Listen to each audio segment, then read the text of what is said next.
বন্ধুসকল অপশন ট্ৰেডিঙৰ pay off shirt জানেনে কি হয় যদি পে অফ চাৰ্ট নাজানাকে ট্ৰেড কৰি আছে তাৰমানে আপোনালোকে জুৱা খেলি আছে কথাটো কোৱা কাৰণে বেয়া নাপাব কিন্তু এটো ফ্যাক্ট হয় কাৰণ ট্ৰেডিঙত আপোনালোকে জানে যে ৰিস্ক ম্যানেজমেন্টে মেইন হয় ৰিস্ক ম্যানেজমেন্ট জানিলেহে আপুনি অপশন ট্ৰেডিং বা যিকোনো ট্ৰেডিঙত সাকসেসফুল হ'ব পাৰিব আৰু যদি ৰিস্ক ম্যানেজমেন্ট নাজানে তেতিয়া হলে ভগৱান ভৰসা কিন্তু ট্ৰেডিংটো একেবাৰে তেনেকুৱা নহয় আপনি বেলেগৰ ওপৰত ভৰসা কৰিব নালাগে আপনি প্ৰপাৰলি ৰিস্ক ম্যানেজমেন্ট কৰিব লাগিব ঠিক আছে সো আৰু ৰিস্ক ম্যানেজমেন্ট কৰা এটা বিৰাট ধুনিয়া টুল হল pay off shirt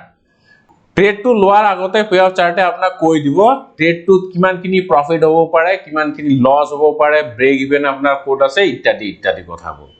so share মাৰ্কেটত এখাৰ বহুত পপুলাৰ কথা আছে যে মাৰ্কেটৰ সদায় আপনি প্ৰি মৰ্টম কৰিব লাগে পোষ্ট মৰ্টম নহয় পোষ্ট মৰ্টমত আমি কি কৰো ৰোগীটো মৰাৰ পিছতহে আমি পোষ্ট মৰ্টম কৰি চাও তাৰ বেমাৰ কি আছে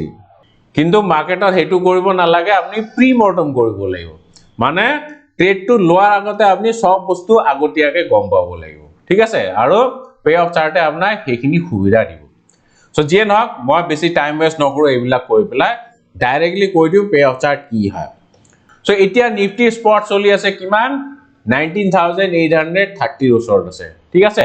সো আপনি যদি ভাবিছে যে মাৰ্কেট এতিয়া বুলিশ হ'ব সো আপনি কি কৰিব কল অপশন বাই কৰিব কিন্তু কোনটো কল অপশন বাই কৰিব এট দা মানি ওটিএম নে আইটিএম অপশন সো ধৰি ললো আপনি এটিএম অপশনস বাই কৰিব কিন্তু বাই কৰা আগতে আপনি তাত কিমানখিনি ৰিস্ক ইনভলভ হৈ আছে প্ৰফিট কিমান পোৱা চান্স আছে আৰু ব্ৰেক ইভেন পয়েন্ট ক'ত আছে হেখিনি কথা তো জানিবই লাগিব নহয় নে সো হেতু জানাৰ একমাত্ৰ উপায় হল পে অফ চাৰ্ট সো আমি যদি এটিএম অপশন 19850 এই অপশনটো বাই কৰো তেতিয়া হলে আমাৰ ৰিস্ক কিমানখিনি তাত ইনভলভ হৈ আছে আৰু প্ৰফিট আমি কিমান পাব পাৰো সব বস্তু ইয়াতে আহি গল দেখিছেনে ইয়াতে ওপৰত চাওক ক্লিয়াৰলি লিখা আছে ম্যাক্সিমাম লস আপনাৰ 3080 rupees আপনি যদি এইটো অপশন বাই কৰে ইমানখিনি লস আপনি বেয়াৰ কৰিব লাগিব এটো ম্যাক্সিমাম লস ঠিক আছে ইয়াতকে কম হ'ব পাৰে কিন্তু ইয়াতকে বেছি নহয় আৰু ম্যাক্সিমাম প্ৰফিট কিমান ম্যাক্সিমাম প্ৰফিট হল আনডিফাইন্ড মানে ইয়াতে আপোনাৰ প্ৰফিট বহুত বেছি হ'ব পাৰে যিমান মাৰ্কেট ওপৰলে যাব হিমানে আপোনাৰ প্ৰফিট হ'ব ঠিক আছে সো এই যে চাৰ্টটো আপনি দেখা পাইছে এই চাৰ্টটোকে কোৱা হয় pay off chart pay off চাৰ্টে আপোনাক আগতীয়াকে কৈ দিয়ে ট্ৰেড টু কিমানখিনি প্ৰফিট হ'ব পাৰে কিমানখিনি লস হোৱা চান্স আছে আৰু ব্ৰেক ইভেন পয়েন্ট ক'ত আছে এইটো চাও এইখিনি এইটো হল ব্ৰেক ইভেন পয়েন্ট 19911 সো এতিয়া মাৰ্কেট প্ৰাইস কিমান চলি আছে 19830 সো ইয়াৰ পৰা এগেইন প্ৰায় 80 পয়েন্টস মান ওপৰ যাব লাগিব তাৰ পিছতে আপোনাৰ ব্ৰেক ইভেন আহিব আৰু এই পে অফ টু যে দেখা পাইছে এইটো হল এক্সপায়াৰি পে অফ মানে যদি নিফটি এক্সপায়াৰ হৈ যায় তেতিয়া হলে এইটো হ'ব আপোনাৰ প্ৰফিট এন্ড লস ডায়াগ্ৰাম বুজি পাইছে যদি এইখিনিত এক্সপায়াৰ হৈ যায় তাৰ মানে আপনি ব্ৰেক ইভেন পয়েন্টত থাকিব আৰু যদি ওপৰত এক্সপায়াৰ হৈ যায় তাৰ মানে আপনি প্ৰফিটত থাকিব আৰু এইফালে গলে আপোনাৰ লস হ'ব and this will be your maximum loss ঠিক আছে সো এই চাৰ্টটোকে কোৱা হয় পে অফ চাৰ্ট এতিয়া চাওক মই ইয়াতে এটিএম অপশনস ধৰিছো সো আপনি যদি ওটিএম অপশনস একটা বাই কৰে তেতিয়া আকৌ আপোনাৰ প্ৰফিট এন্ড লস কিমান হ'ব ইয়াতে ম্যাক্সিমাম লস কিমান দেখাইছে 3080 rupees মই এটো ক্লিয়াৰ কৰি দিছো এতিয়া আপনি যদি এট দা মানি অপশন বাই নকৰি পেলাই ওটিএম অপশনস বাই কৰে 20000 এই কল অপশনটো যদি বাই কৰে ইয়াতে চাওক ইয়াতে ম্যাক্সিমাম লস অকল 690 rupees দেখিছেনে বহুত লসটো আপোনাৰ কমি গল বুজি পাইছে কিন্তু আপনি এট এ টাইম আৰু এটা বস্তু চাব লাগিব ব্ৰেক ইভেন পয়েন্ট ক'ত আছে ব্ৰেক ইভেন পয়েন্ট এতিয়া পাইছে 20013 আগতে ব্ৰেক ইভেন কিমান আছিল 19911 সো ব্ৰেক ইভেন পয়েন্টটো বহুত ওপৰলে গুচি গৈছে ইয়াৰ পৰা এগেইন 90 পয়েন্টস বুজি পাইছে তাৰনে 82 পয়েন্টস পোৱাৰ চান্স বহুত কম আছে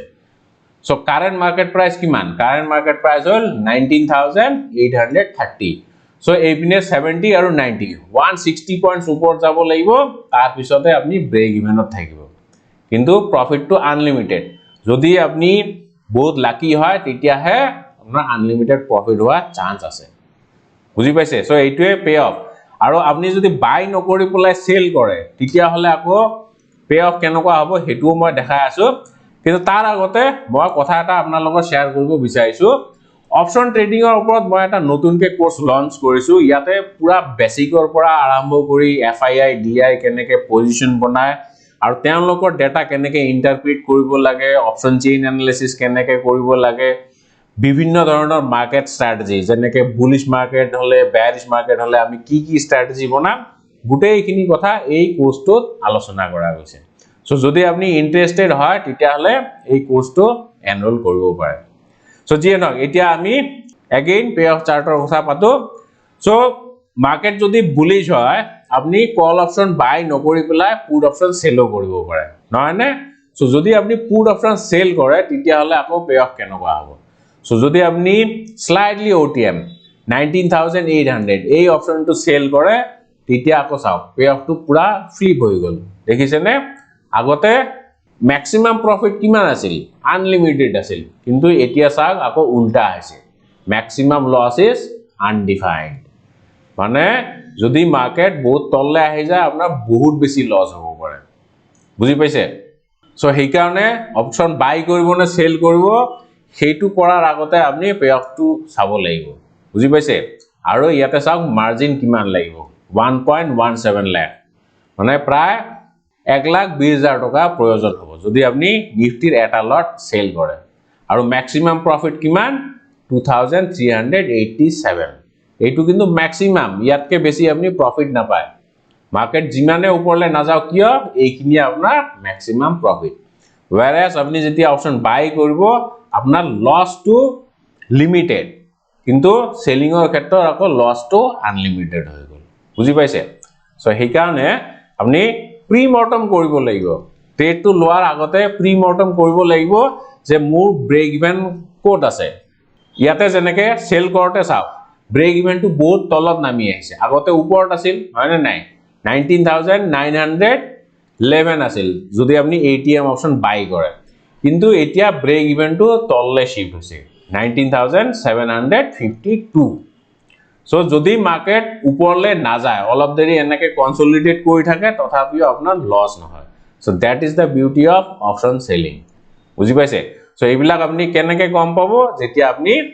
trade tour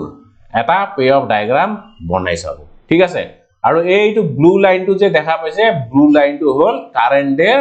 pay off chart আৰু এই যোনটো সলিড লাইন দেখা পাইছে এইটো হল এক্সপায়াৰি মানে এক্সপায়াৰ হোৱাৰ পিছতে এনেকুৱা ধৰণৰ পে অফ ফৰ্ম হ'ব বুজি পাইছে সো এইটোৱে হল পে অফ চাৰ্ট সো আজি তো মই একেবাৰে বেসিক স্ট্ৰ্যাটেজি এটা দেখালো যেতিয়া আপনি দুটা চাৰিটা ছটা লেগত ট্ৰেড কৰিব মানে একেবাৰে দুটা মান কল অপশনসতো ট্ৰেড কৰিব লগে লগে পুট অপশনসতো ট্ৰেড কৰিব তেতিয়া আকৌ পে অফটো কমপ্লিকেটেড হ'ব সো সেইবিলাক আপনি ম্যানুয়ালি ক্যালকুলেট কৰিব নোৱাৰিব সেইবিলাকৰ কাৰণে আপনি চাৰ্টটো ড্ৰ কৰিবই লাগিব বুজি পাইছে যেনেকে এইবিলাক চাওক এইবিলাক বহুত কেইটা লেগ আছে সো এইবিলাক যদি আপনি স্ট্র্যাটেজি বনায় তেতিয়া হলে আপনি আগে পে অফটো বনাই লব লাগিব তাৰ পিছতে তাত ট্ৰেড লব লাগিব সো এইবিলাকৰ ওপৰত মই ভিডিও বনাম সো কেনেকুৱা মাৰ্কেটত আমি কোনবিলাক স্ট্ৰ্যাটেজি বনাব পাৰো তাৰ ওপৰতো আমি আলোচনা কৰিম কিন্তু লাহে ধীৰে স্টেপ বাই স্টেপ যাব লাগিব একেবাৰে দৌৰিলে তো ৰাস্তা শেষ নহয় সো যিয়ে নহওক ভিডিওটো আপনি কেনেকুৱা পাইছে কমেন্ট কৰি পেলাই নিশ্চয় জনাব ভাল পালে ভাল বুলি জনাব বেয়া পালে বেয়া আৰু যদি ফাৰ্স্ট টাইম আমাৰ চেনেলটো ভিজিট কৰি আছে প্লিজ সাবস্ক্ৰাইব কৰি দিব ধন্যবাদ